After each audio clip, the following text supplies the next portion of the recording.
word of mouth is not going to last. And this is not just some ominous thing that I'm just putting out there. It's just not going to last because the competition out there is only increasing. And so what you need to do is you need to take ownership and start today. Don't worry about you should have done this months ago or years ago. Just start today. Start working towards it.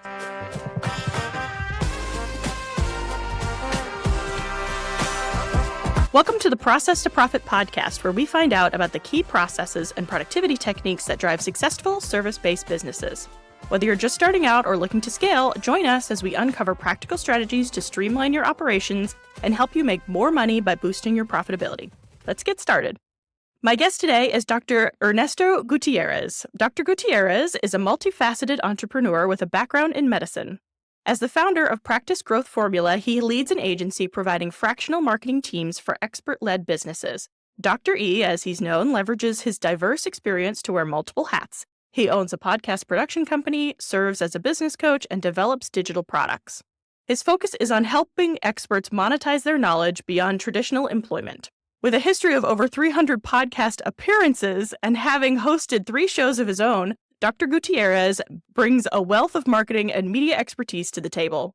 His ideal clients are subject matter experts such as doctors, coaches, financial advisors, and consultants who aim to scale their income without increasing their work hours. Dr. Gutierrez, or Dr. E, thank you so much for being here. I'm sorry I was tripping over my words so much in your bio, but we got there.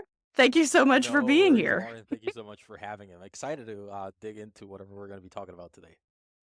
Yeah, so your expertise is in marketing. You said I'm really interested to hear sort of how you got from being a doctor to now being an expert in marketing. That's not a path that you normally see. So why don't you tell us a little bit about how you got there, your history, who you help, all of those good things. I was an entrepreneur before I became a physician. So I started a video production company in the late 1990s with my brother. Then I started also doing some web development for businesses that were just starting to go online, early 2000s, late 1990s.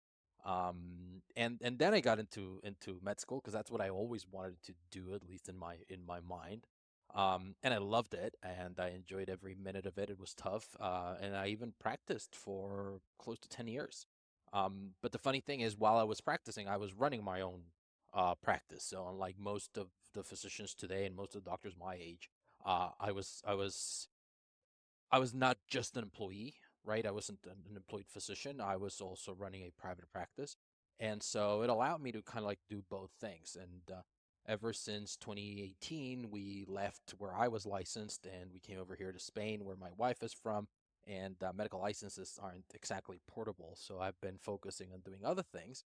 And to the point that now I've actually decided for the last maybe 2 years or so that I'm retired from medicine. I'm not seeing myself going back to practicing, and not because I disliked it, as we see a lot of physicians, sadly, these days. It's like they're quitting because they hate it. I just think that retiring from medicine gives me more flexibility to pursue other things, travel, location independence, spending more time with my kids. And so that's what I've been doing, and loving every minute of it. Yeah, and wow, moving to Spain, that sounds intimidating. I lived in Italy for 6 months as an American, so I have a little taste of probably what you're going through. Yeah, well, that was 5 years ago, and my wife is Spanish, so it was kind of like an easy Mhm. move. I'm originally Mexican, so I speak Spanish, obviously, and so it wasn't that big of a leap. There is a bit of a cultural shock, especially at first, and especially when you consider that we got here and 4 months later the whole world went into lockdown. So that was fun. But yeah, other than that, I mean, we're loving it here. Yeah. Well, that's wonderful. I did not love living in Italy, so clearly I do not live there anymore. Italy was great. It was partly my own fault because I really struggled to learn Italian, so I couldn't assimilate as well. I tried very hard, but Italian is a very hard language for me, so didn't make it quite as far as you did. Didn't have that benefit of already knowing the language. So you switched into marketing. You're kind of focusing on marketing full time. And who are you kind of helping in your marketing endeavors now that you're really When we focusing on started it? the agency, it was just a natural transition to other doctors because at first I started consulting and coaching some of my friends, people that I had gone to school with, helping them with their own practices, and then they started referring me to other doctors. And when they started recommending or referring me to people that I didn't know, I started charging for it. And so when we moved over here, it just made sense to continue focusing there. But then we realized that a lot of other service based professionals needed essentially the same services that we're doing, right? Because it's about being intentional, it's about having a targeted message, it's about nurturing these leads, following up with them, asking them to buy, because that's something that not only doctors are guilty of. Every expert that I've met are guilty of not asking for the sale. They're too shy.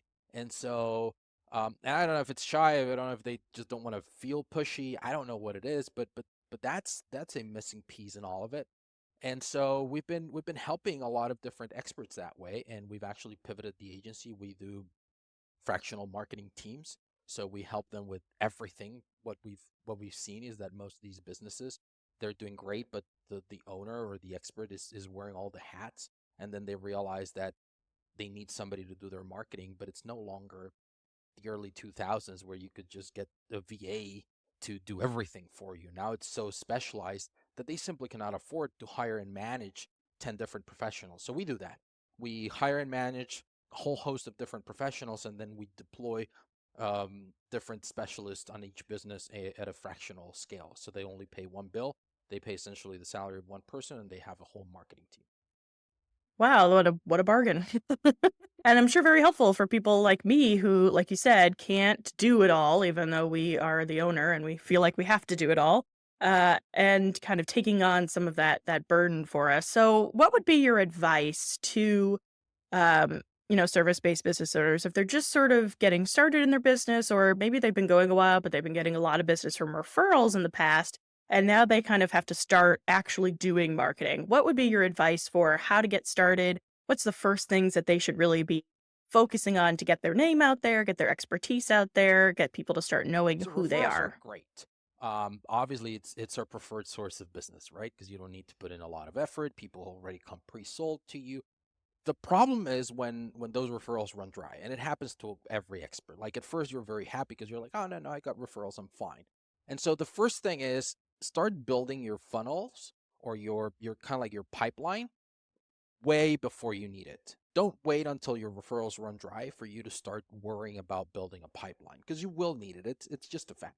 And this is exactly something that I talk about often, and I call it these random acts of marketing, and specifically the word of mouth, which most doctors love to say, like, "Oh no, I grow my practice by word of mouth."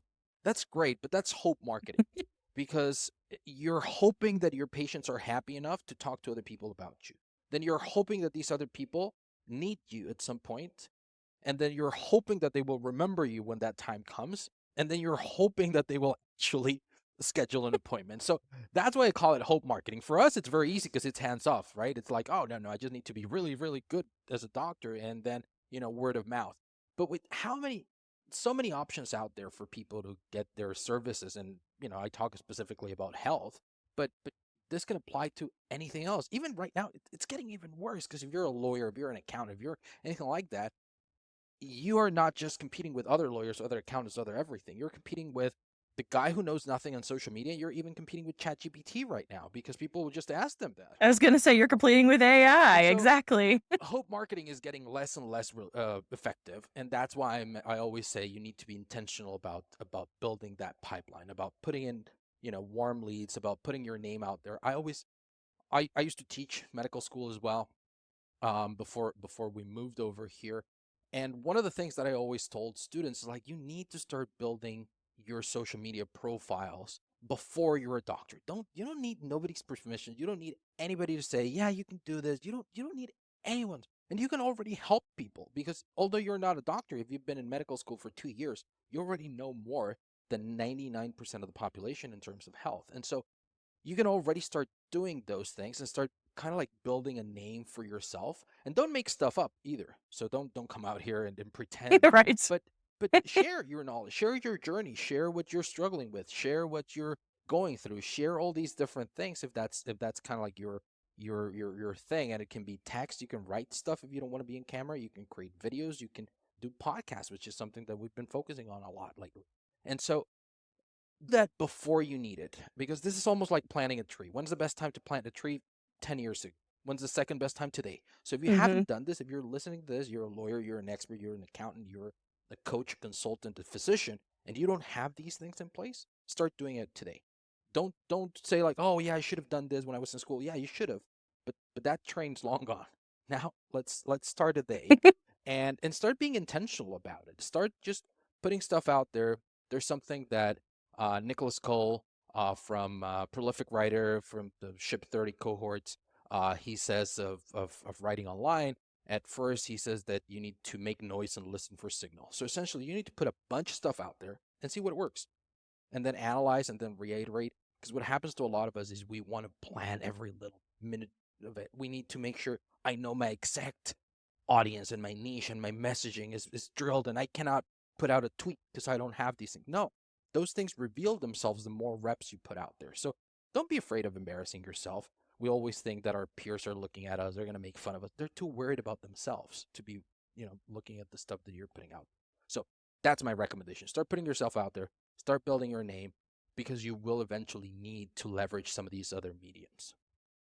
Great. Yeah. And when I was started out as an entrepreneur, that was the hardest part. It was hard to kind of put yourself out there and potentially be vulnerable and potentially, bring in criticism. Like it's really intimidating when it's not something that you're used to doing. And it's, if you have a history of people maybe be Right. Yeah. bullying you, then it's even harder to kind of go out there and put your name out there. But like you said, people are kind of more interested in themselves. Like for the most part, they're going to not really come at you. Sometimes they will, but you can ignore them and kind of move on.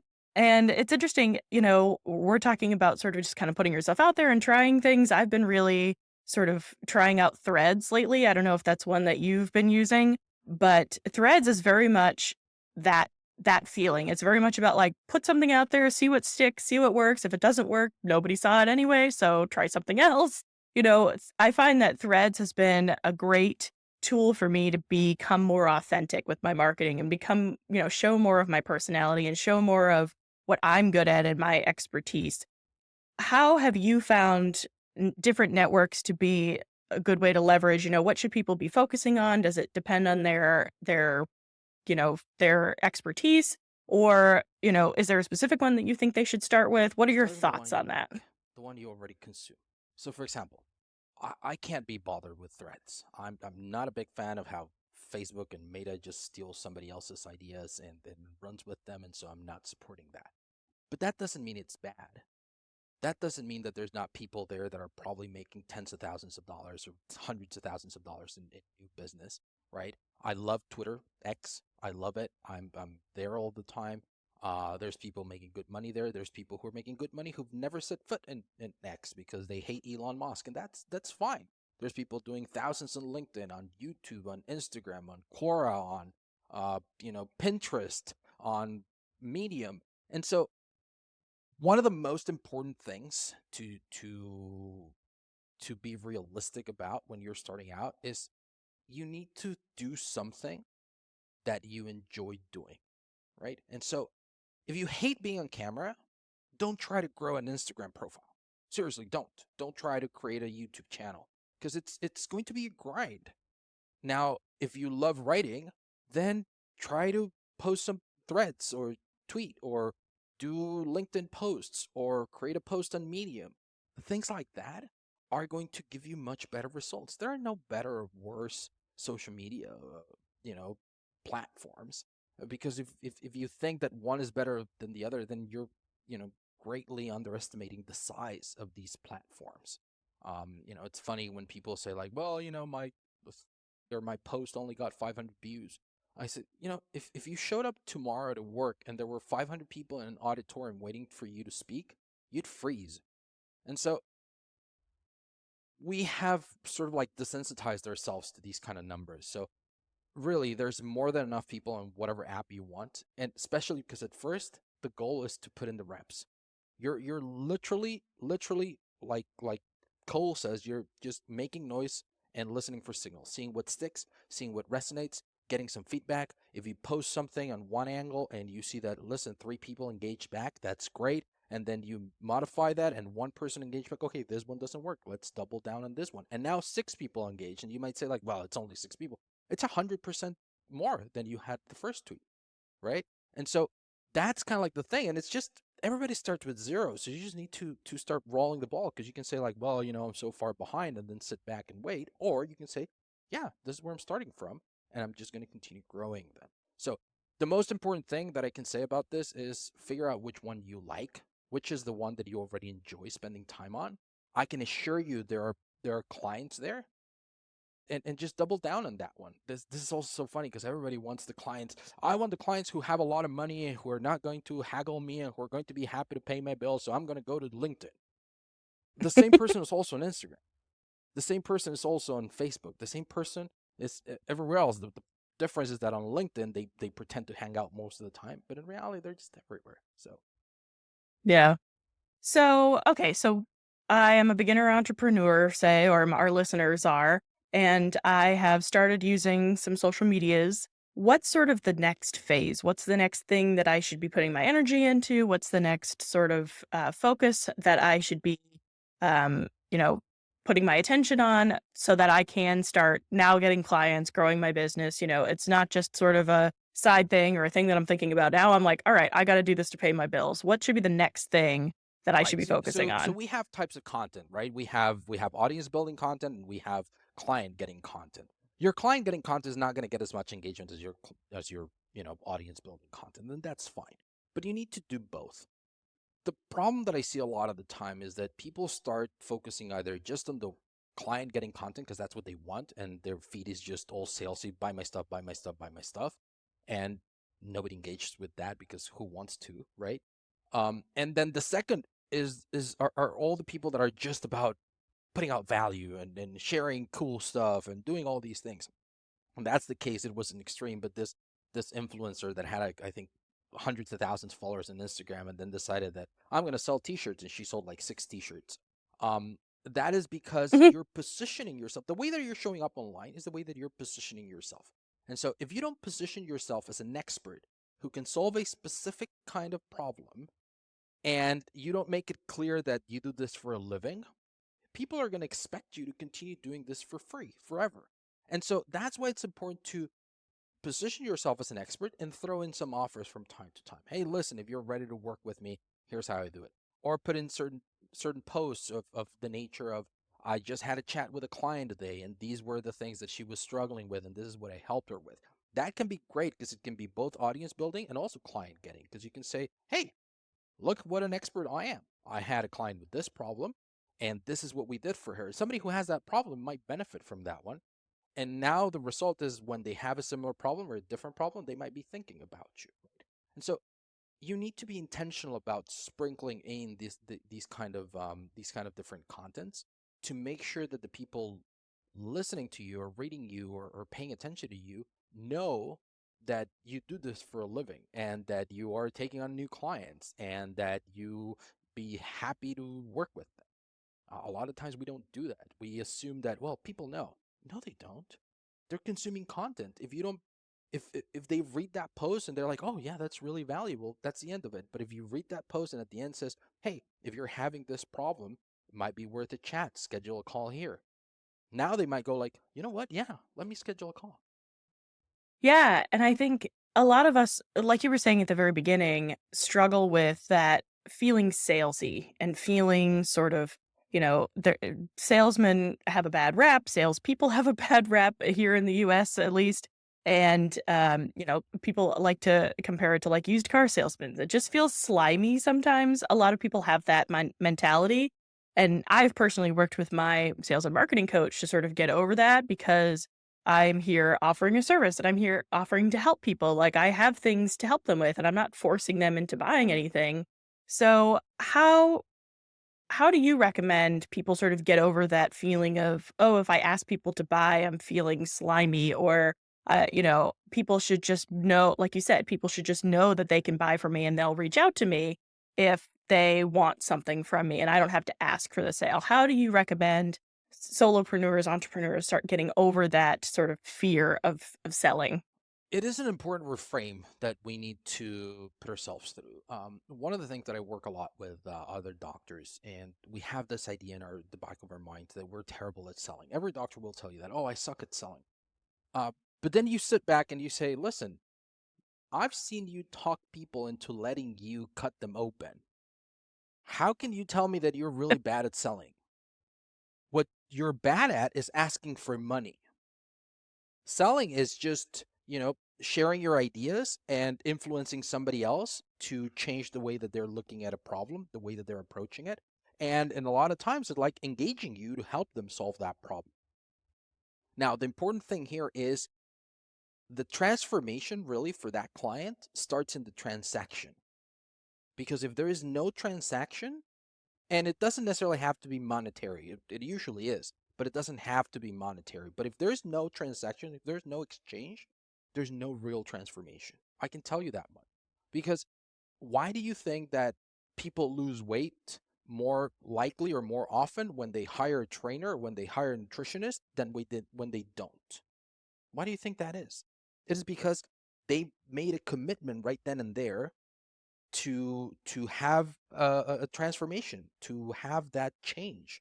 They committed by putting their money where their mouth was instead of saying, "Yeah, I wish I could do this. I have all the info," because the information is out there. You can watch the YouTube videos. You can follow the same influencer that you're then going to hire, but hiring that person is 10 times more likely to give you the results. Same thing happens for everything else, and so the way that you need to figure out, or the way that you need to conduct yourself, I believe, as a solopreneur, as an entrepreneur, as a service provider, as a coach, as a consultant, you're saying, listen, I have this that can help you. Here's how it can help you. Here's what we've seen other people do. Here's how much it costs. Do you want to do it or not? And then detach from it. Detach from the outcome. Because if they say no, they're saying no to what you're putting out there. They're not saying no to you. They're not saying anything. They're not insulting you. They're not doing anything like that. Now, there's a barrier there, right? And some people will say, just keep pushing and keep. That's when you start going into you sales card person territory, right? Or when you start lying to get people to do business with you. And that's not at all what I'm talking about. I'm talking about legitimately looking at somebody and saying, I know exactly what you have. I can fix it. This is how much I charge for it. They'll be happy to pay you for it. Yeah. Yeah, and I like you said, I think getting over that feeling of, "Oh, I'm forcing myself on them." You're not forcing them to do anything, you're offering them help, and if they say no, then, like you said, not personal, it's just not either not the right fit for them or not the right time for them, so I think detaching that feeling of self-worth from their response is also gonna really help not take it so personally that, "Oh, I'm terrible at this. I shouldn't be a doctor anymore because I can't sell this service." That's not, like you said, not at all Or what worse, it that's when means. they start feeling like, you know what, I'm just going to get a job. I'm just going to go get a job. That way I can just show up. Right. They give me my patients. I take care of them. I get my paycheck at the end of the month, and then I forget about it. Because, I mean, look at the state of the you know, industrial medical complex. That's happened because doctors have lost all autonomy because 90% of them choose to just be employees instead of saying, you know what, no, I can run my own show. And so same thing is happening on every industry though. So it is important to do that reframe, but I do want to say it's not a walk in the park. It's something that you consciously have to work on. It's something it still happens to me. It still happens to me. It still happens to everybody that I know that goes on sales calls. Nobody likes to hear a no, especially when you know that you can help someone, but you also learn not to try and force somebody who doesn't want to be helped into accepting that help because it oftentimes doesn't work. It oftentimes backfires. It oftentimes, it's not a pleasant experience for either one of them. And so it it is a process. It is a process, and it is something that requires work. And again, we come back to being intentional about it. Is this something that you're struggling with? Then double down on it and work on getting better, right? Yeah, yeah. So we've talked a lot about social media and we've talked about sort of how to feel around sales, but what can someone do outside of social media? Say they're just like, I don't want to I don't want to be like that. I don't want to commit to all of that Yeah, because it's a lot sometimes, social media. So what are some other ways that people can potentially market their businesses, their service-based businesses that are outside of yeah. social That's. media? I'm glad you asked that because oftentimes when I go on podcasts and I talk to people about this, even though we have clients that we've helped them grow to tens of thousands, hundred thousands of followers, They look at my social profiles, and despite me spending most of my time on LinkedIn, on Twitter, sorry, I've got 780, 800 followers, right? And they go to my LinkedIn, and I probably got like 7,000 people there following. So it's definitely not the only avenue. It's the one that's most accessible to all of us because we're all carrying around our little phones and we have social media right there and it's free and you just need to hit post, right? But there's one I've been doing since 2013 and I keep telling people about it, so much so that we've actually gotten to the point of creating a specific training just for that. And it's how to be a podcast guest. Because a lot of times when people think about podcasting, they think I need to launch my own podcast. And what I always tell people is like, listen, if you don't yet have an audience, don't launch a podcast. And this is coming from a guy that owns a podcast production company, right? So I would make money if I said launch your podcast with us. Most of the time, that's not the best alternative if what you want is to build your client base, is to get booked in podcasts. And the example is I always give people, and you're going to understand right away, is when Leonardo DiCaprio has a new movie coming out, does he launch a host show, a talk show, or does he go as a guest on all the different talk shows? And the answer is obvious. People go like, "Well, of course he's not going." Well, the same thing is going to happen with the podcasts, right? So eventually, if you want to do a career as a podcast host, if you want to really cement your position as an expert, launch your own podcast, bring in other experts, enrich your knowledge, grow your network. That's phenomenal.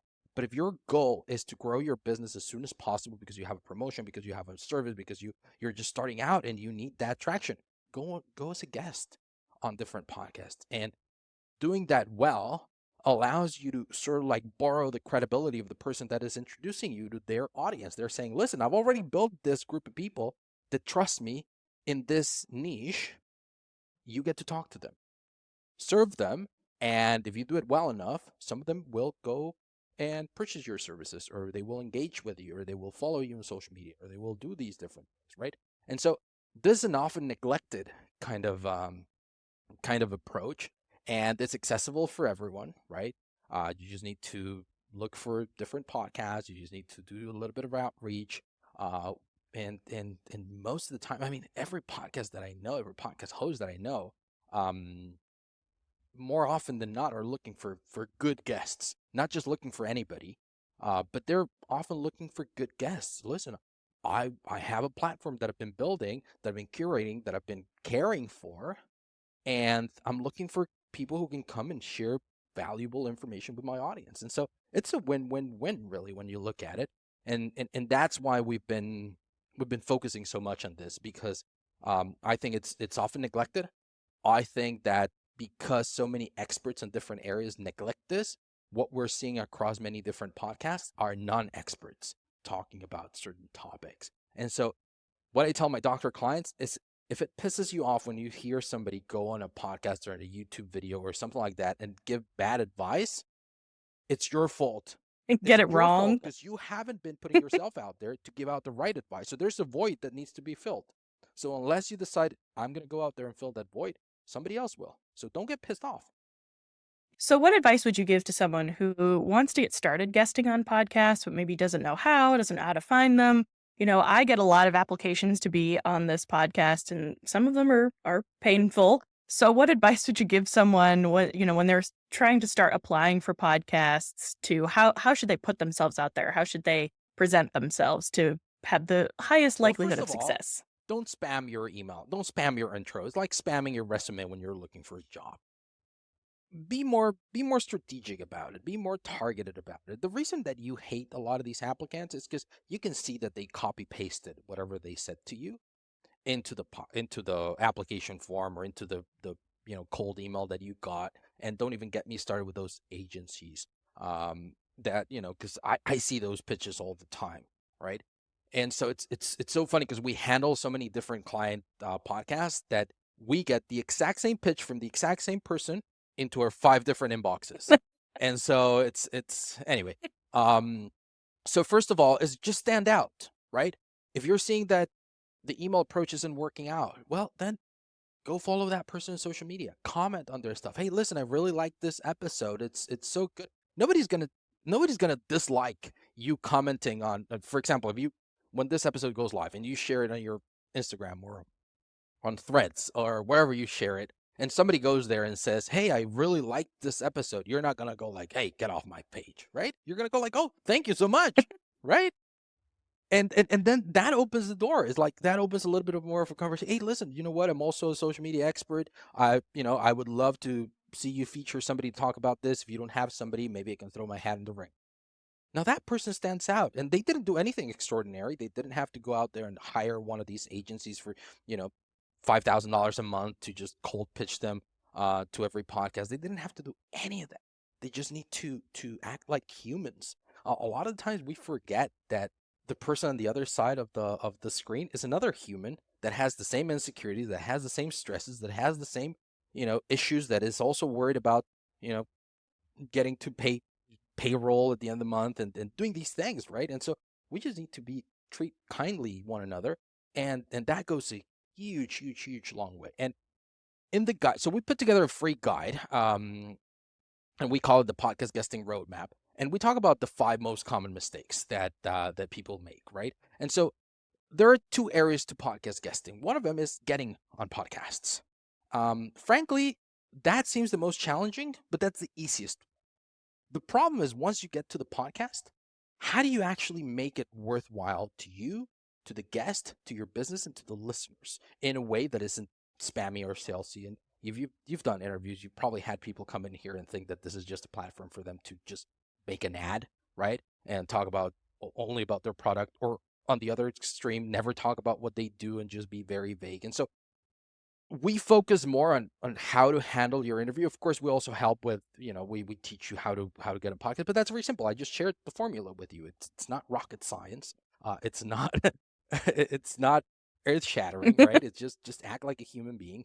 Reach out to the podcast that you've identified, that you like, that you follow, right? And that opens the door, and see if you're a good fit. But then once you're inside, or once you start getting booked on podcasts, the most common mistake, or the thing that holds a lot of experts back, is thinking that if I cannot get on the Joe Rogan podcast, it's not worth my time. And frankly, you probably don't even want to be on the Joe Rogan podcast, because it's so broad that it isn't specific enough to get you business, right? Unless you're selling a product that Joe Rogan is also an affiliate for, or something along those lines, right? You're better off finding specific podcasts that you and your audience already listen to. Because here's the thing, the people who follow your podcast are a lot more likely in percentages to listen to every episode than the people who follow Joe Rogan's. People who follow Joe Rogan's, some of them will listen to the whole thing, a big percentage will not. In your case, smaller podcasts that are very specific, that solve a specific problem for a specific person, a large percentage of the listeners will listen to the whole thing, to every podcast. And so it is better to get to somebody that has your ideal audience in mind. So that's one of them. And, obviously identifying them, and usually the ones that you listen to. The second one is, and it baffles me how many experts actually struggle with this, but it's thinking, I'm not enough of an expert to be on a podcast or to be interviewed, right? And it happens Yep. to everyone. I've had neurosurgeons, 15 years in the field, who still feel like, well, because I know this guy in Finland has done more cases than me, I'm not expert enough. It's like, dude, seriously, you've got everything it takes, right? Because remember, you don't have to be the world's top expert. You just have to be, knowledgeable in one specific area, because you will know more than people listening to it. And that's the second mistake. And there are also other things to consider there, but it's important to recognize that, so that it doesn't hold you back, right? And then the third one is, funnily enough, is not being specific about the topic that you're talking about, and just going from one topic to another. That's the other thing that a lot of experts, once you convince them that, listen, you know enough to be in a podcast, now they think that I need to talk about everything that I know of, because otherwise they're going to think that I'm a fraud. Like, no, just talk about the one specific thing that you really double down and focus on, and double down on that one thing, because that's what's going to make you memorable. If you talk about a little bit about this, a little bit about this, a little bit about this, a little bit about this, people aren't really, you're not giving them anything to hold on to. But when you're specific about one thing, like, oh yeah, the podcast guy, there you go, right? And so once you have that, obviously, then having a guesting funnel, which is also useful for for social media. How are you going to get people who listen to the episode, who liked you, to actually say, hey, I want to get more of this? And the mistake that most people make, and you've probably heard this in your podcast before, is towards the end of the podcast, you say, like, oh, this is great. Thank you so much. Where can people find out more about you? And people go into a ramble of, oh, well, I'm on LinkedIn at blah, blah, blah. And I'm on Instagram at blah, blah, blah. And I'm also on YouTube at blah, blah, blah. And my website is super difficult name to spell.com. And then they wonder why nobody went to their website. And so one of the things that we emphasize is we need to streamline this thing, right? And that's why, for example, we say this is the one thing that you're going to focus on, and this is the one thing that you're going to tell people to go to, and you're going to have all your links there, and you're going to have everything that you need them to have right there, so that at the end of the conversation, you're not telling them go here, go here, go here, go here. So, for example, if anybody wants to get more info, just go to podcastguestingroadmap.com, and you're going to find everything there. I don't need to tell them my social media. I don't need to tell them anything else, because all of that is going to be there. And when I tell these things to you, you go like, yeah, duh, of course, that's so obvious. But then I challenge you to go back and listen to the interviews that you've made, and you'll see that, oof, I made all of those mistakes. And how do I know? Because I've made all of those mistakes, Yep. right? And so that's one of the things that I tell people, like, listen, it's not hard to get on podcasts. It just takes a little bit of, sweat equity to be consistent and to reach out. But the important part is nail your interviews. Make sure that you show up in time. Make sure that you have the right equipment. Make sure that you talk about the thing that you're going to be talking about. Because otherwise, it's just like going for coffee with somebody. It's not going to get you anything. You might have a great time, but it's not going to get you business. And if you're doing this to get yourself business, then you need to be intentional about it. Yeah.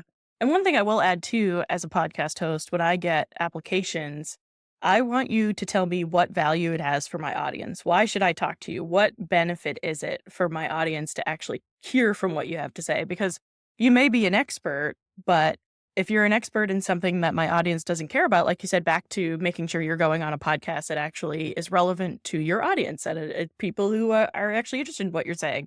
If what you're talking about, so you may be an expert in marketing, but if you come on and you start talking about like printing out flyers and putting them up around town, and like that's not what my audience is interested in. So always make sure when you're applying that you are telling the podcast owner what the benefit is to their audience, why they should, want to hear what it is that you have to say. And it's funny, you're talking about the last one, and I'm thinking, well, I always would tell them one social media and one freebie, but maybe I just need to be focusing on the lead magnet and not even just the one. So I do have guests come on and give me all of their social medias, and I'm like, okay, well, I'll list all of them, but that's not really helpful for you.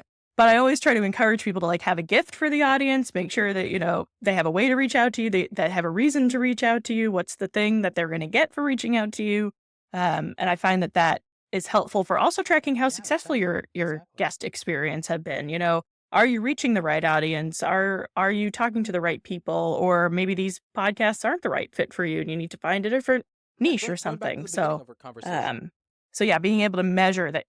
Yeah, going back to the beginning Yeah. of our conversation, make noise and listen for signal. You need to be able to listen for signal. And so when you give them all these different calls to action, you don't really know if it's working or not. You don't know if, oh, nobody came from that podcast. Well, you don't know if it is because the audio wasn't edited well. You don't know if it's because you didn't say it well. You don't know if your internet cut off. You don't know if it is, you know, you don't exactly know what happened. And so when you're very clear and specific about the one thing that you want them to do and you make it easy for them, then it's a lot more likely. Because that's the other thing that I always say, like, don't just wait until the end to share your call to action. Because when you go back and you listen to this interview, you'll hear that I already gave them my call to action at some point in this interview, right? And so Yep, I noticed that and I was like, "Ooh, I need to steal that. I need to and, start and, doing and that." that's strategic, because you don't want to spam it out there as well. You want to make sure that it is part of the conversation, which brings us back to, this is why you want to have your one signature topic. And the other thing is, this is your signature interview. Practice it. You know, when I was still a clinician and I used to travel a lot to give talks to different patient populations and how stem cell therapy, which is what we did, could help them. It got to a point where I had done that same presentation so many times that I could just present it on the fly, and it wasn't easy, and the words would just roll out of my tongue, and it was just perfect, right? If that's what you're going to be doing on podcasts, why not practice it? Why not practice it a couple of times? Why not, record yourself, see where you stutter, change a couple of words. And I'm not saying have a script, just know what you're going to be talking about. Be a professional. Yeah. I find having bullet points too really helps me be focused on the conversation because I don't forget things that I want to say. I'm not reading it word for word, but at least I have a guide for where I want the conversation Exactly. to go. Exactly. So I got my notes right here. And it takes practice to make it sound exactly. And I have notes right here too. So it just takes practice to make it sound and feel natural for you too. So if you're Yeah, not used to doing it's what that. I Well, Dr. E, thank you so much for being on here. Do you have any final advice that you want to leave our listeners and watchers with for their marketing their yeah, surface-based so the most businesses? important thing, be intentional about it. Take it seriously. The word of mouth is not going to last, and this is not just some ominous thing that I'm just putting out there. It's just not going to last because the competition out there is only increasing. And so what you need to do is you need to take ownership and start today. Don't worry about you should have done this months ago or years ago. Just start today. Start working towards it. Start, chopping it at a little bit at a time, right? Don't try to do everything all at once. Don't try to say, okay, let me just start 5 social media profiles and let me start a newsletter and let me go on podcast. Choose the one thing that you want to do and just do that consistently for 90 days and reevaluate constantly. Look at it. Okay, this is working. This isn't. Am I enjoying it? Is it bringing me joy? Because you might say, yeah, I'm going to start writing a blog post. And then you find yourself feeling miserable because, like, oh my God, do I need to write another one? That's probably a good sign that you shouldn't. And so just be mindful about those things and take it seriously. Take it seriously. It's your business. And sure, you get to call the shots, but you also need to self-manage yourself, and that's one of the hardest things that I had to learn.